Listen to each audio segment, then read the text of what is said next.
Good afternoon. Welcome to the 20th anniversary season of the Congressional Biomedical Research Caucus. I'd like to begin by thanking caucus co-chairs Congressman Brian Bilbray, Mike Castle, Jackie Spears, and Rush Holt, and their staffs for their commitment and dedication to the ongoing support of the caucus. Without them, these caucuses could not take place. And I'd also like to thank the Howard Hughes Medical Institute for its support of the caucuses through a very generous grant. These briefings would not take place if it was not for the support of HHMI. I want to remind you that you can find past briefings on the CLS website at www.coalitionforlifesciences.org. And there you can also register for an RSS feed to get briefings about future postings. Today I'd like to introduce Dr. Henry Chambers from the University of California, San Francisco. Dr. Chambers has been a member of the medical faculty of UCSF since 1985. He is currently the Chief of Infectious Disease at San Francisco General Hospital and the Director of the UCSF Infectious Disease Fellowship Training Program. He is also the co-chair of the Infectious Control Committee and chair of the Antibiotic Advisory Committee at San Francisco General Hospital. Dr. Chambers has published over 100 papers and textbook chapters in the areas of drug resistance, bacterial infection, and staphylococcal bacteria. I'll start with staphylococcal diseases. His clinical and research interests are antimicrobial disease resistance, staph infections, and experimental therapeutics. Thank you. It's great to be here. In the next few minutes, I'm going to start from a clinical angle, but weave science back and forth as we go through the talk. I welcome you to interrupt if you want to do so, if it's okay. I don't know what the rules of engagement are, but I have no problem with being interrupted. I deal with medical students, and they're an unruly bunch, so it's not an issue. I'm surprised so many people would come to hear about such a dry topic. The only fun word in here, I guess, is kill, and then we have bacteria, of course, to work with. This is quite an old disease, and I just wanted to share with you the first case reports of staphylococcal infection, which in fact was in Exodus.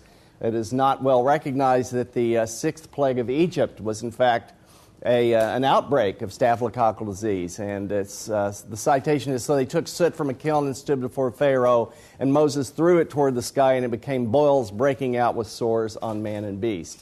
And that is just a great description of what the disease process is for most people who acquire staphylococcal infection. You'll also notice if I go through, even though the title is Methicillin-Resistant Staph, I'm going to speak largely about staph in general because I think that is the real issue. The methicillin resistance question to me is a transient phenomenon, although important at the time, and I think I will show you why I think that is the case, and clearly I'm not trying to underestimate it. But I don't want to distract from the overall problem of methicillin-susceptible and methicillin-resistant disease. So we need to go back in time to look at this relationship between Staphylococci, Staph aureus, and humans.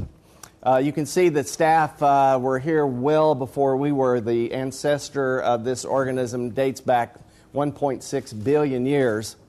Biologically, the evolution of all staphylococcal species, and there are over 30, is very closely related to the emergence of warm-blooded animals, primarily mammals, but also birds. So there are Staph aureus equivalents in all animal species. It's just the Staph aureus, for us, is our human pathogen. And we have been co-evolving for many years. Depends on how far back you want to trace this lineage, but I think we can agree that humans have been here about 250,000 years, and in that time, Staphylococci have been co-evolving. And here's Moses. You can see how late the case reports were. We know it was going on back here as well. So just a quick primer on what Staphylococci are. It is a genus designation, so it is Staphylococcus genus, aureus, like Homo sapiens. The defining features are it's gram-positive and it's in clusters. Here's a picture of them up here looking under the microscope. They're quite tiny. That's a couple of microns across. Gram-positive is just a staining feature. They stain blue if they're positive, red if they are negative. They're very hardy, these organisms. You can leave them in the environment and they will do just fine, thank you. They have an extensive accessory genome. that is acquired by horizontal gene transfer. And this is one of the key messages that I want to communicate to you is how this biology works. I've told you the lineage is 1.5 billion years old. There are 30 different species. It co-evolved with all warm-blooded animals. Now, its natural habitat are mucosal surfaces, the nares, anterior nares, the nasopharynx, skin, axilla, groin, perianal area, non-intact skin. Staphylococcal species, broadly writ, are the most common organism on all of our bodies. We carry normal staph that are colonizing and do not cause disease in most cases. So Staphylococci are mostly commensal. Even S. aureus. In this very room, there might be 30 people. 10 of you have S. aureus right now somewhere on your body. Sorry, it's just the way it goes. It's unavoidable.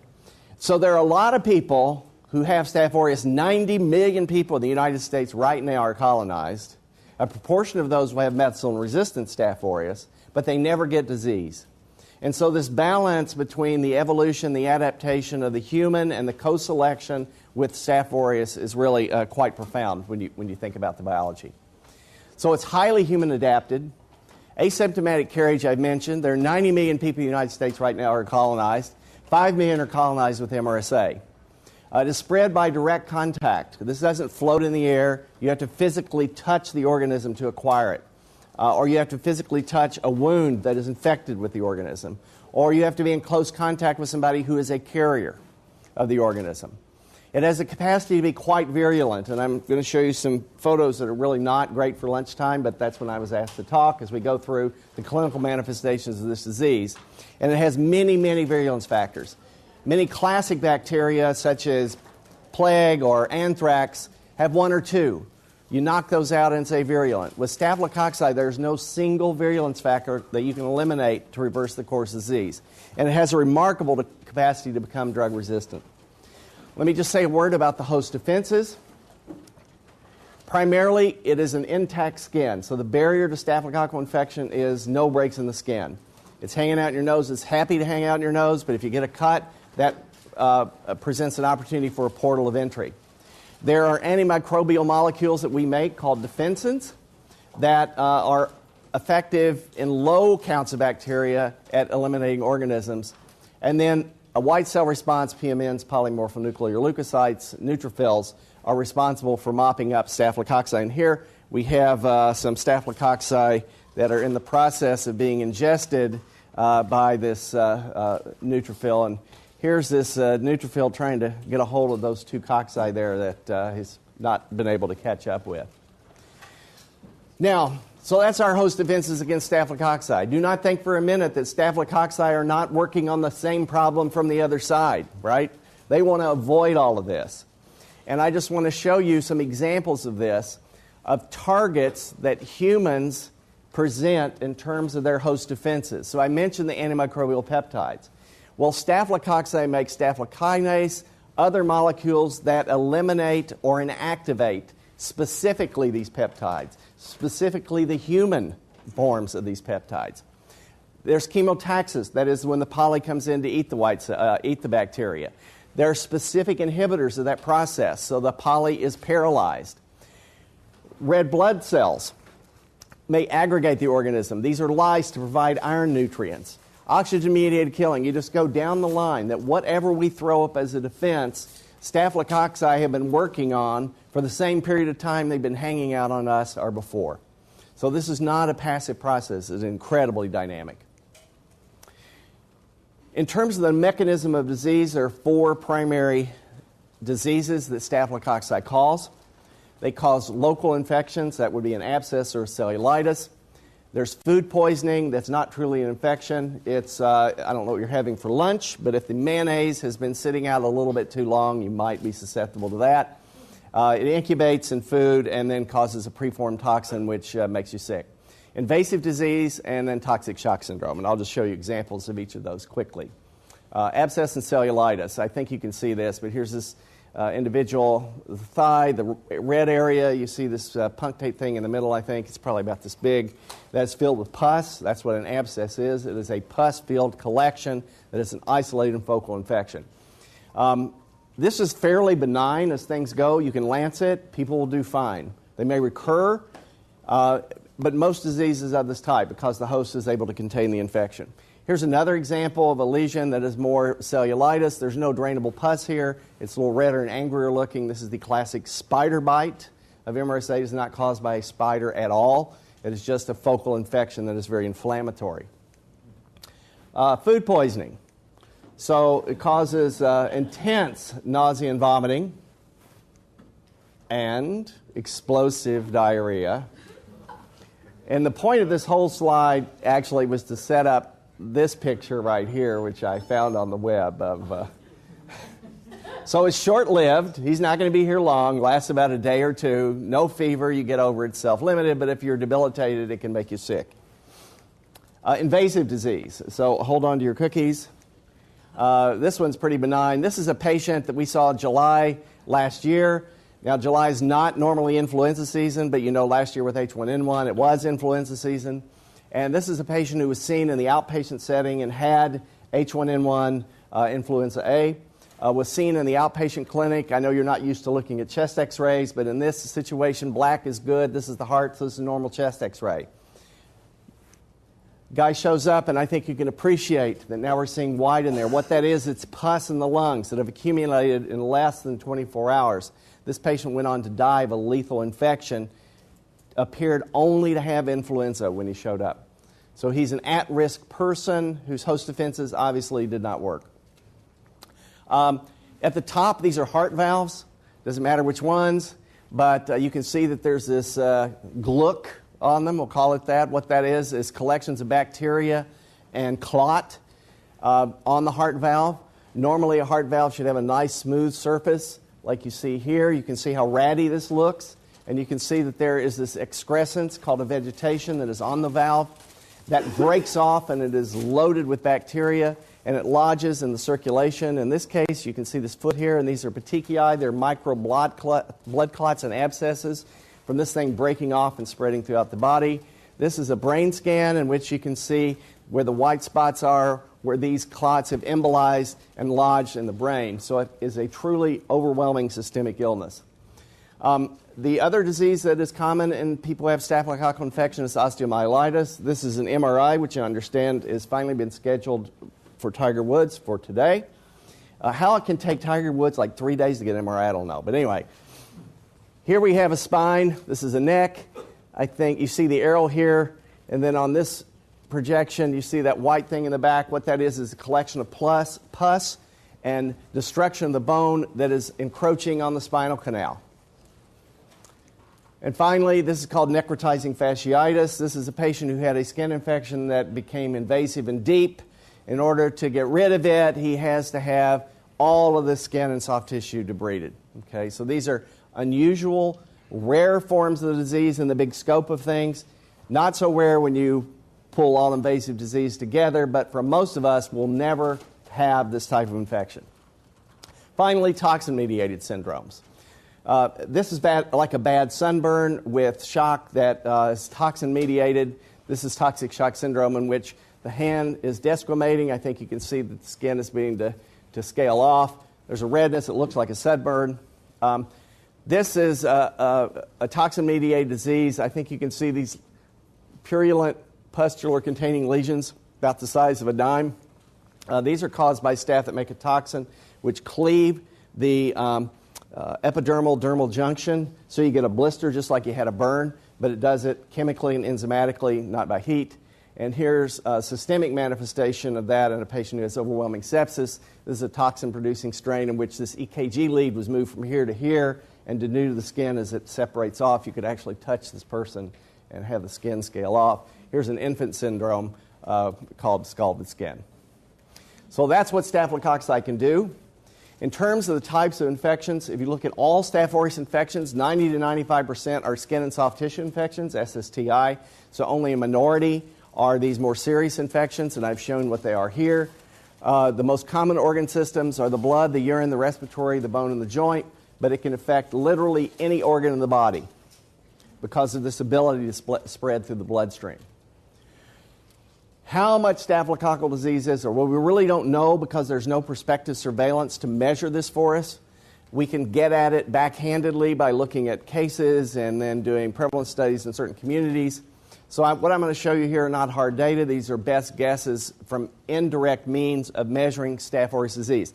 This is not MRSA disease. This is the whole picture, okay? So 90 million people already told you are colonized. In terms of boils, abscess, skin and soft tissue infections, 1 to 3 million a year. Now that seems like a lot to me, and it is a lot. It gives you an attack rate of about 1 to 3% because colonized people are more likely to get an infection. So this is a fair burden of disease. But in terms of the severity of disease, relatively easily dealt with. What we need to worry about and attracts all the attention is the invasive disease, of which there are 150,000 cases a year. Roughly half are MRSA, half are MSSA. 70 to 80% is healthcare associated. You do not have to be an MSSA strain, an MRSA strain to be healthcare associated. If you say, okay, do MSSA strains, that is susceptible strains, cause healthcare associated disease? Yes, they do. And they cause the same burden of healthcare associated disease as MRSA. It's just they're not drug resistant. There are 30,000 deaths annually. If you happen to get one of the infections, the odds of you being rehospitalized with a similar problem is about 25%, and it recurs about 20% of the time. So, turning then to what is methicillin-resistant Staph aureus, how does it differ? And as I said, first and foremost, it is Staph aureus. It is, often labeled a superbug. I don't know where that term, actually I know where it came from. It came from some scientist trying to get funded, probably. Because he says, oh my God, we have a superbug, we need to destroy it. And it's really not a superbug any more than MRSA or MSSA is able to infect humans. It's just drug resistant. It is resistant to the beta-lactam class. Now that's really important because the beta-lactam class is far and away the most effective antibiotic. So penicillin, methicillin, those are the drugs that are used, other similar drugs. Cephalosporins, carbapenems, the entire class. Most type of resistances do not take out an entire class, but this type does. That is the concern with methicillin resistance. And it accounts for 50%, maybe slightly more, of all invasive infections. So it's about half the disease burden. Now, how do they do this? Here comes the science part. So there are two elements we have to think about. Excluding the host. Remember, while all this is going on, infectious disease is so green, I love it. You got the ecology, you have the host, you have the environment, you have the bacteria struggling to live, you have the host fending them off so there's no infection. It is so dynamic. And in the middle of all of that, there is a ton of gene exchange. And the two elements from the bacteria point of view are the chromosomal core genome. That is, its genetic representation that is common to the Staph genus. Not to Staph aureus necessarily, the Staph genus. And then you have mobile genetic elements. The common chromosomal core genome contains housekeeping genes. These are not virulence genes usually, although there are some in Staphylococci that are called innate.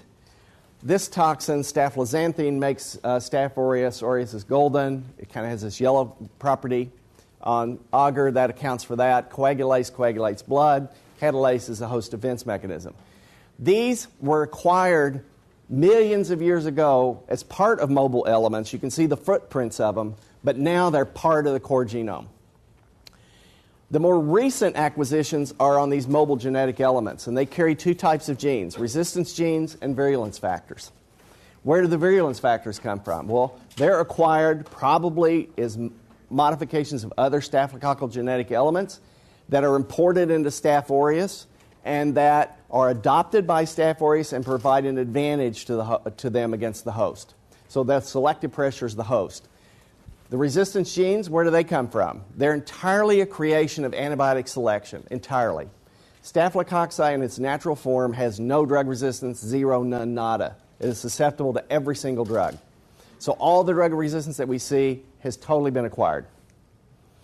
So this is what the core genome might look like. It is circular, in fact, much teenier.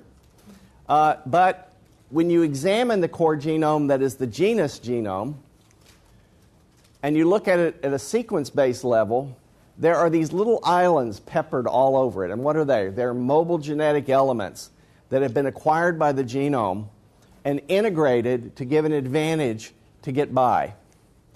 There are also plasmids that are extrachromosomal. These are free-floating genetic elements that can come and go. They tend to carry drug resistance factors. This is just a listing of the number of mobile elements. There are insertion sequences, prophages, transposons, cassettes, integrated plasmids, free plasmids, pathogenicity islands that contain drug or virulence factors that were acquired over time and integrated in the genome. All the drug resistance that we see has been acquired in the last 70 years, but the mechanism is the same. Now I want to spend just a couple of minutes upon why antibiotics are an agent of selection. How does this work? So the simplest theory is that the organism or the gene, and I say theory, it's really not a theory. I mean, this is what happens. You can demonstrate it easily in the laboratory. There's an organism or a gene. In our situation, it could be either, right? We can select the organism or we select a particular gene. Remember, we're talking about both. And that there's a spontaneous mutation. There's nothing the antibiotic does to make the mutation. It just happens because the enzyme that makes DNA makes a mistake in about 1 in every million nucleotides. So 1 in a million, there will be a mistake in the gene. It may be silent. If it's lethal, it's eliminated. But if it causes no problem or an advantage under the selective pressure of an antibiotic, there's clonal expansion and then amplification as it slowly becomes the predominant strain if it has an advantage of the mutant over the parent. The easiest way to do this, when I say spontaneous mutant, it could be a mutation like an error in the DNA, but the easiest way is to acquire foreign DNA, because then I don't have to figure it out. I have my buddy over here who knows how to be penicillin resistant, and so all I have to do is import that resistance element into my own cell, and this happens, and then be selected, and then I have clonal expansion. So that's what is going on. Horizontal gene transfer drives most of this, and this is so important to realize because we keep our eye on the strain, but we forget we're selecting the genetic element. It's easy to constrain a strain theoretically. It is much harder to control a genetic element that is horizontally transmissible. So in this example, this is how penicillinase resistant works. Penicillinase resistance is a narrow type of resistance. It only destroys penicillin. All the other drugs that I showed you, their beta-lactams, work. It is on a plasmid. The origin of the plasmid is not known for sure, but probably some other related species in the genus. There are mechanisms by which it's horizontally acquired, primarily by a viral infection of the cell. Yes, bacteria have viral infections too. If they survive it and there's foreign DNA in the virus that infected them, it will be taken up, and if it offers an advantage under selective pressure, it will survive. So you can see only one of this number of cells has it here, but under selective pressure, in this case an antibiotic, you can see it's the lone survivor. And then as part of vertical gene transfer, all of its progeny may carry this plasmid, and they will be drug resistant too. Not shown in here is that they can back donate this plasmid to anybody up here as well. So you got two things going on here, the plasmid and you have the cell. Methicillin resistance is another type of horizontal gene transfer. But this time the gene is not on a plasmid, it is integrated in part of the chromosome. It is actually integrated like a cassette, and it is a cassette. So here it is in this donor. This probably, wouldn't you know, came from a rat staph strain years ago. It was integrated into a Staph aureus and other related staph strains as well. Taken up by the chromosome under selective pressure, vertical gene transfer, same deal all over again. Okay?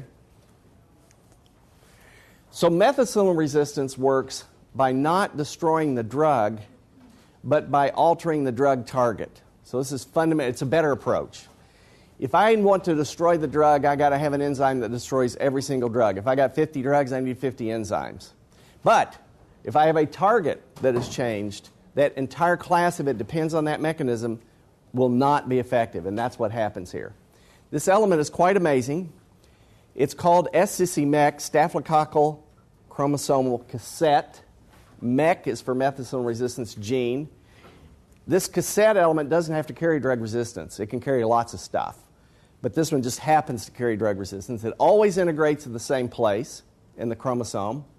There are enzymes on it, the job of which is to integrate it into the chromosome or to excise it. This is the transmissible form, but it is not self-replicating. Plasmids self-replicate. They don't have to be in the genome to replicate. This is a genome parasite. If it does not integrate into the chromosome, it will die. So it wants to be in the chromosome, but it must excise itself to be transmitted. Okay? Now there's a size restriction on these things. So methicillin resistance actually dates back to the 1960s in London. Prior to that, there was penicillin resistance that I told you is plasmid-borne, and on the x-axis is the timeline, the y-axis is increasing resistance to beta-lactams. Within really a few years of penicillin being introduced, there was penicillinase resistance. It was interesting to go back and read those reports because the descriptions are just like methicillin resistance now. They go, oh my God, it's resistant, but it's just in the hospitals, don't worry. And they go, oh my God, it's gotten virulent, and moreover, it's in the community. And that was this particular lineage of strains Foch type 8081, penicillin resistant. Methicillin was introduced, and this MEC element was invented. It was actually remodeled from another staph strain. It's called SCC-MEC type 1. This is not a very good element. It's a prototype Model A version. It doesn't transmit well. It has a mistake in its transmitting enzymes which make it stuck in the background. So that these strains had to spread strain by strain by strain. The resistance could not spread by moving the element because it's immobile and trapped in the genome. Over time, they fixed this problem. And there are two other elements that were invented. These are remodeled versions that bear structural similarity to the original version, but now these are a 1930s model. Their problem was they're too big. They're too big because they carry a lot of extra drug-resistant stuff because they were born and bred in a hospital environment. But over time, they are able to spread. So this strain that carried this element died out, does not exist anymore. And it was replaced by these more efficient strains that were still in the hospital that slowly increased in number, and this was the outbreak of methicillin resistance that occurred worldwide now in the 80s and 90s. Note the increasing resistance. MRSA4 is the prototype of modern drug-resistant MRSA. It has a streamlined, stripped-down element that only carries methicillin resistance. It exacts little or no cost by carrying other drug resistances. That's good because other antibiotics work, but that comes at the cost of transmissibility. This element is able to spread like wildfire. It's rather like the plasmid element that contains the penicillinase-resistant gene. So under the current dynamic, these strains are dying out, and they're being replaced by these strains, both in the hospital and the community.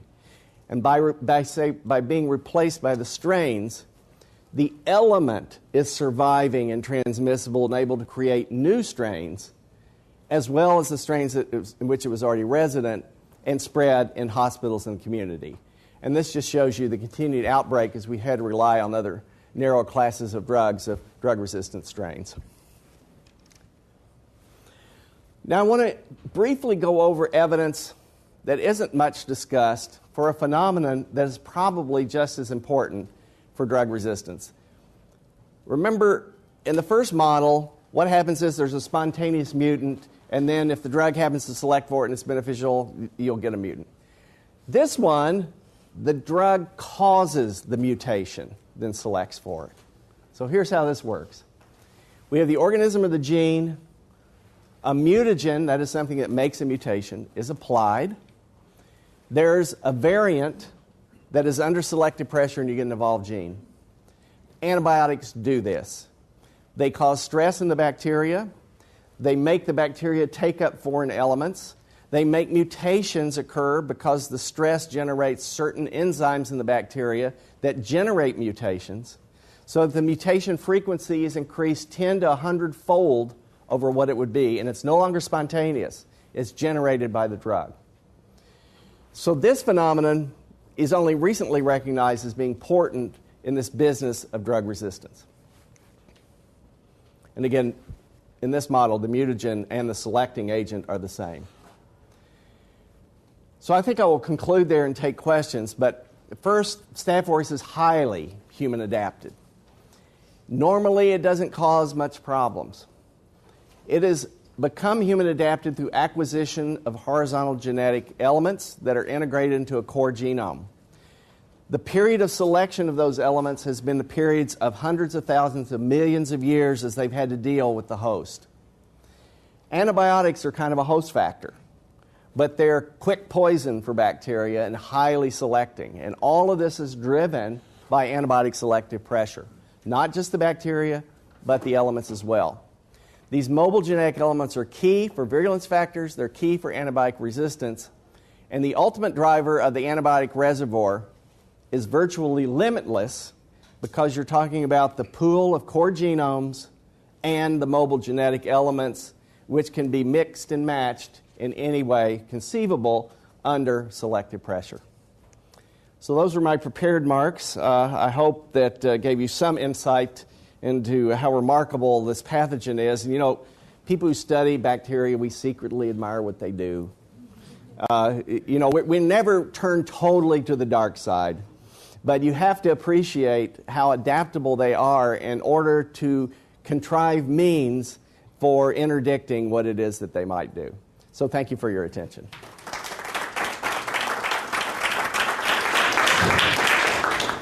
Some of you may know I'm Rush Holt. I represent Central New Jersey, and I'm a co-chair of the Biomedical Caucus. I want to thank Dr. Chambers for the presentation, which is, as those of you who attend these sessions can attest, is very much in the tradition of excellence of these presentations.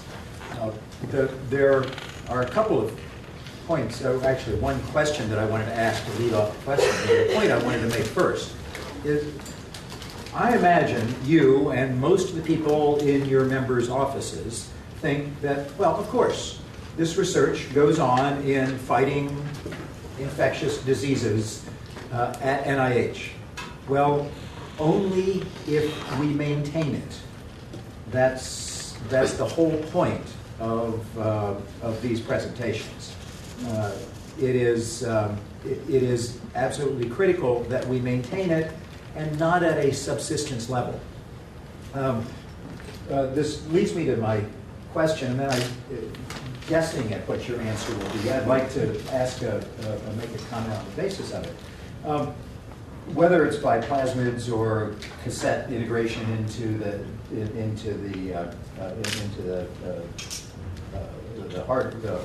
hardware of the cell, I think the evolutionary advantage given is really pretty small. So if we take away this preferred environment of the drug, it will return to the less virulent.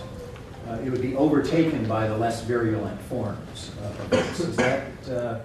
Well, virulence maybe not. Well, drug okay. Resistance perhaps. Virulence, okay. Virulence maybe not, but drug resistance perhaps. Right. I think that fundamentally, this is a Jekyll and Hyde problem with Staph aureus, because most of the time it's colonizing people in this room and you'll never get an infection, but something happens. For example, remember I said you break the cutaneous barrier. The first thing that happens to you when you go to the hospital is your cutaneous barrier, among other things, is broken, right? You get an IV put in, you get a Foley, They cut you open. All kinds of stuff happens to violate that most critical defense. And so the opportunist and virulent staph lurking is then able to take advantage of that situation. Then the drug selection is yet another feature of the process. So if you withdraw the selective pressure, then yes, over time there will be no advantage. It just depends on what the pressure is. Yeah.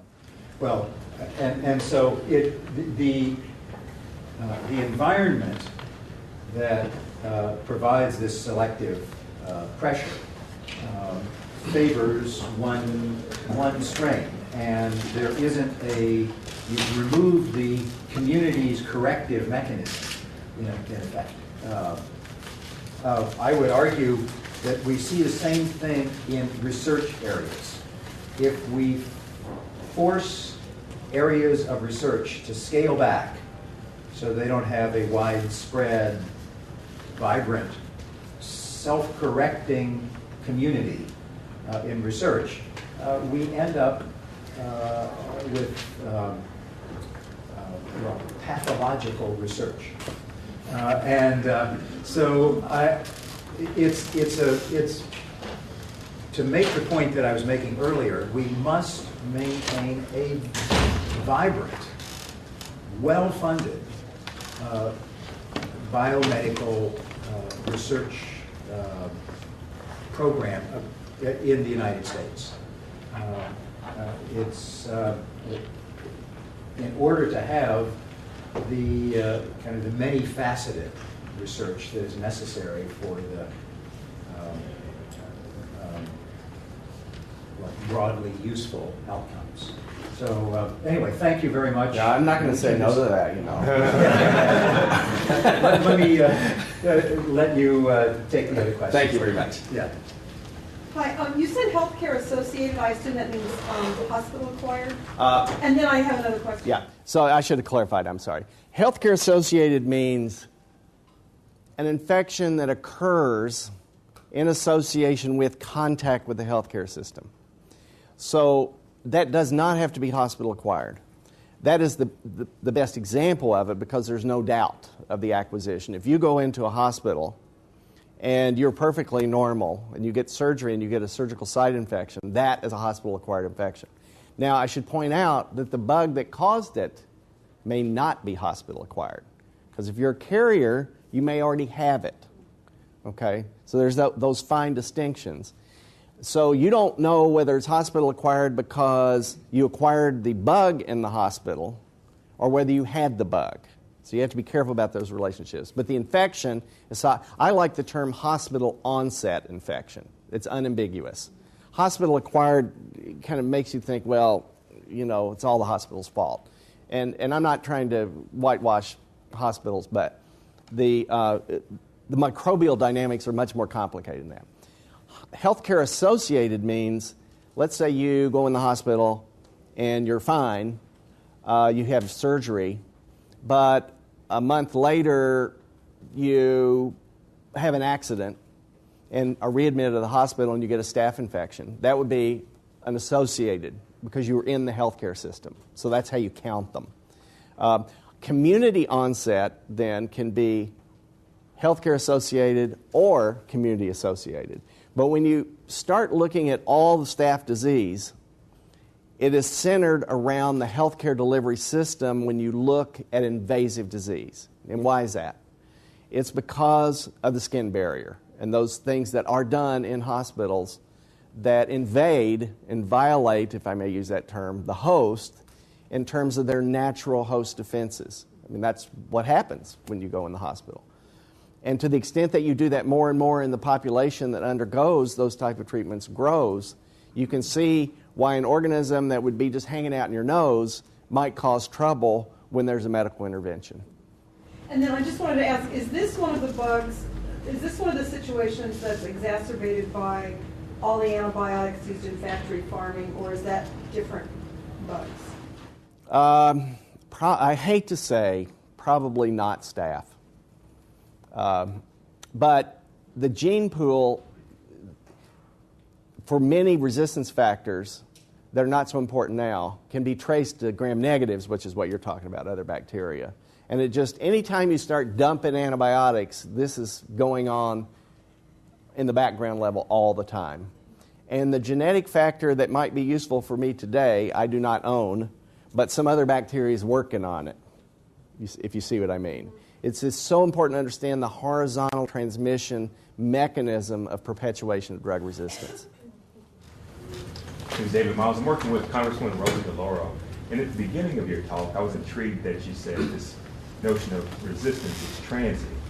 Is it transient because of intrinsic factors of the microbes themselves that they're continually evolving, or is it because we have more drugs in the pipeline?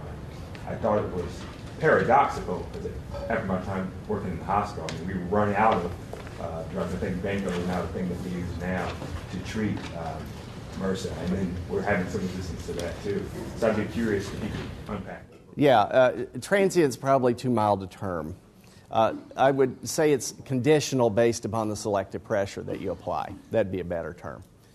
Because the situation is so fluid and there's so much adaptation. So if we quit using vancomycin today, there would be loss of vancomycin. You can show it in the laboratory. You can take a vancomycin, a strain that's resistant to vancomycin, and you throw it into the laboratory, and you start a little race, and you take the vancomycin susceptible guy and the resistant guy, and you say, okay, grow. And the susceptible guy beats out the resistant guy every time.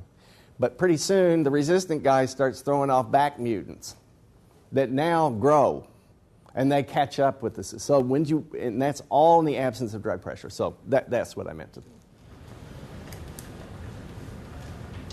As a tool for your research, how important is genome sequencing and the advances we're making in rapid genome sequencing? Is that important Huge. to getting there from here? I'll give you a concrete example. So an experimental antibiotic, I won't go into details about it, but it's an experimental antibiotic, was being developed. And so I was asked to evaluate its ability to select for resistance, and we started in the laboratory because it's being developed. And so we made a number of genetic constructs that would represent the possible array of genes that would be under the pressure of this antibiotic. Now, how did we make those constructs? Well, we had the genome sequence. So we knew the targets, we went in, we engineered it, and we were able to make the tools in order to test the thing, okay? We test the drug, and, somewhat in a boring fashion, the targets that we thought would be important proved to be because they became mutant. But we also did a control strain in which there were none of these targets. And it became resistant too. So we go, very interesting. And the first thing I did, I accused the postdoc of screwing up, of course. This can't possibly be right. So what did we do? We knew the strain that we started with. We knew the mutant. We rapid sequenced them both. And within 2 days, we knew exactly where the mutations were in that strain. And now this allows us to be able to go back and work backwards and figure out how this new type of resistance works. So if because we're dealing with really the worldwide competitiveness of the United States in maintaining a leadership position in rapid genome sequencing for a lot of different reasons. If we're able to develop tools that would allow you to do the sequencing twice as fast, 10 times as fast, et cetera, is that going to have a big impact on your work in trying to deal with this resistant strain problem, or is it like a 1% improvement in your ability to? I think the whole technology, I can't answer whether twice is, if I have to wait 4 days instead of 2. But when you get into volumes and trying to plan experiments, it's not just you get 4 days instead of 2. It's now I can do 100 variants instead of 10. Right. That's where the calculus comes in and works in your favor. Right. So it is tremendously important. It also has practical applications in terms of diagnostics. I didn't talk about that, but one way to get around this whole drug resistance problem is don't be slopping antibiotics on bacteria that don't need to have those particular antibiotics. And how do you tell? Well, you can sequence them. So there are practical applications. So how would that story have been different without your ability, without the advantages of genome sequencing? How would I have done the experiment? Yeah. So you have to take this mutant that you don't know how it works, and then you try and you use one of these, you exploit the horizontal gene transfer phenomenon, and you put in this promiscuous element that will integrate all over the chromosome. Okay, they exist. And then you try and knock out the resistance. The problem is, when you do that, it might wind up in another part of the genome that also lowers the resistance, but for some other reason, because you've taken out an important protein. So it's guesswork. It's not directed. It would take, I don't know that we could have figured it out, to tell you the truth, because we're talking about single mutations concentrated in targets. Any idea how long that would take you to do? Well, I'm not sure it would be doable in the final analysis without some sequencing. It's just hard to imagine how because it would be high risk, because you would have to count on that approach landing in the very gene of interest and in no other. And still you got to do sequencing, because you have to go in and see what gene you're in. And if you didn't have the genome, you wouldn't know what gene you're in, right? So it really does build up in terms of a critical database. And the more sequencing, the better, as far as I'm concerned, from the biology point of view, the science of biology. But not only sequencing, you have to have the biology to back it up. I was wondering if you could clarify a little bit more back to the food animal question that was raised. If I understand correctly, is it true that really the issue is that there are different strains of MRSA and different ones that are causing different levels of illness in the United States so far? So, for example, there might be a healthcare-associated strain that is primarily what we're most concerned about right now in the U.S., and that does not appear to be associated with livestock. But there is also a separate livestock strain of MRSA that does seem to the be pig one. emerging as linked to antibiotic use in food animals, though in the U.S. we haven't seen as much illness caused by that yet, although in Europe... And here's how they're linked. They're linked not by the fact that the pig bug is in humans. They're linked by the cassette element, which is mobile. Okay? So the pig bug got infected with a resistance element that is broadly shared in the population. That's what happened. See, that's why it's so important to understand about these horizontal elements, because, it could be way over here and not even in the world of Staph aureus. But if it happens to come in contact because it's been born and bred in the right environment and provides an advantage, if it can integrate and be taken up by staph and provide an advantage, it provides an advantage. I also want to say that don't ignore the community MRSA problem. The hospital strains are, you don't want those either. But the community strain, hospital strains are a little weakened. They're not quite as virulent because they're hanging out in hospitals. So they have to be drug resistant. So this causes a problem for them. Community strains that are beefed up, virulent, and they're drug resistant. Right?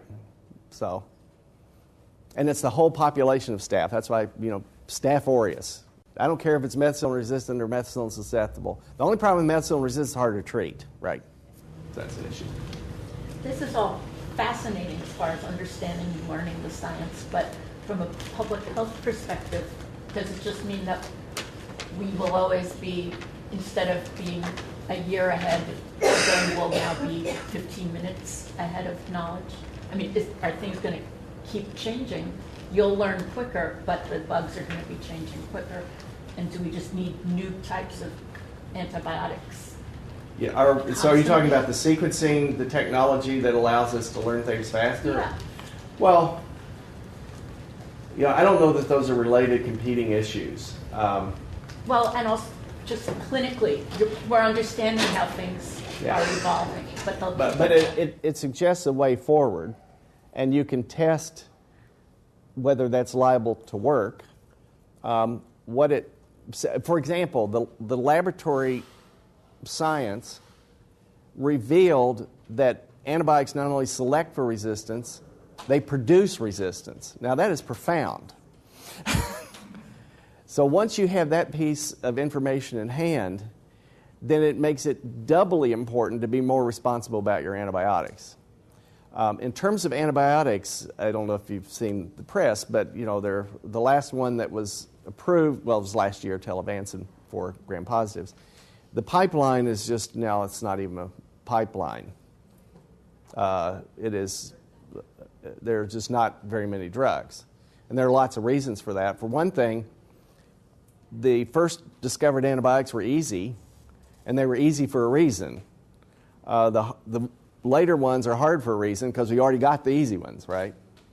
Also, the biomedical or the community is less willing to tolerate a toxic drug, so a lot of those type of issues come into play, which make it more important to preserve the drugs that we have. So. Two questions. With the mobile genetic elements, is it understood what sort of elicits them to excise out of the genome and go into another? Is that like some sort of environmental pressure? And then the second question that I have is, do these mobile elements have a signature such that you can sort of track their movement through various strains? So if there's a mobile element that's common in hospital-acquired infections, right? I mean, how can you distinguish that, for instance, that particular mobile element didn't get into agriculture, multiply in there, and then sort of become prevalent in agriculture, and then sort of infects, transfer to another strain that, and so then it looks like it went from agriculture to person, but perhaps it went from hospital to agriculture back. You can't know the ultimate origins of the element. But what you can know is, if you sequence enough strains, that it's not in those strains, that it's only in the human isolates. What you don't know is where did the progenitor come from? And that's what we need to think about, too. The element that you see now may not have been the element that got this rolling. In fact, people think that, and it may have some other advantage for the strain in its normal resident background, that when you now put it in a virulent strain and apply some antibiotic pressure, it mutates. There's no rule against it mutating that either. It remodels it, so it just provides tremendous genetic potential around the model of just having one super bug. If it's just one super bug, you got to spread it by direct contact. If I have one super mobile genetic element, then I get it both ways. So, and it's the origins that you can't know about. But the element probably came from normal flora on humans or animals that were drug exposed, probably humans. Ultimately, this element that I'm talking about is probably in the normal flora that are the staph, not aureus. That is where it came from. You made a great point about how it's not just about MRSA, and you spoke broadly about Staphylococcus. Looking on the horizon, are there any other bugs or bacteria, you mentioned gram-negative, that you see as being like other big threats, like moving forward? Because people are so focused on MRSA. What other bacteria? Well, you've already put your finger on the gram-negatives. And what worries me most about bacteria, although when you look at the burden of disease by these rare drug-resistant ones that get all the attention, and those are important, I don't want to minimize them because they represent a reservoir of resistance. But what's really bad is when you get common bacteria that become drug-resistant. So like, for example, E. coli. E. coli is in everybody's bowel. It causes urinary tract infections. It's 90% of the urinary tract infections in women, E. coli. It's like third or fourth on the hit list of bugs that can get in your bloodstream. Again, it's a commensal, right? So it doesn't, under the right circumstances, no problem. But if it's drug resistant, there are antibiotics that I used 10 years ago that I can no longer count upon for somebody who comes in and they've never had an antibiotic because it's now part of the resident flora because they've acquired this element as well, and that's what's happening in the gram-negatives. So I would have to say the gram-negatives. Now the ones that get all the press, the biodefense bugs, what a waste of time and money. I know it's not popular to say, but those are not the problem. Understanding their biology is interesting, and I'm not saying we should ignore them. But, how many people died of anthrax in the last 10 years? 7? How many people died of MRSA? Staph aureus, not MRSA. 30,000 last year. That would be 300,000 in the period of, it's just, anyway. So I think it's the more common organisms that we need to be worried about because they have the public health implication. What if there was a major aerial attack with a anthrax strain that had been engineered to defeat Cipro and Doxy? Then would that change the picture? Well, certainly if there were. Then I would say to you, though, shouldn't we work on preventing the aerial attack? Because I don't know about the drug resistance part. And understanding what other drugs work is certainly important.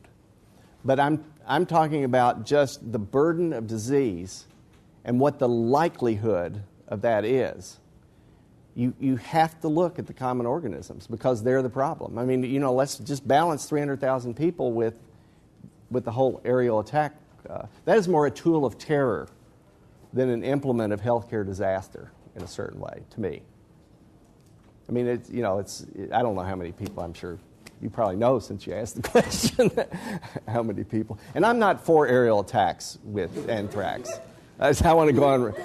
I want to go on record for that. I probably was a little extreme, and I tend to drift off into that anyway. But the comment was just look at the proportion of where the problem is, and then the competing risks and where you're going to spend money when you're looking at healthcare-related research.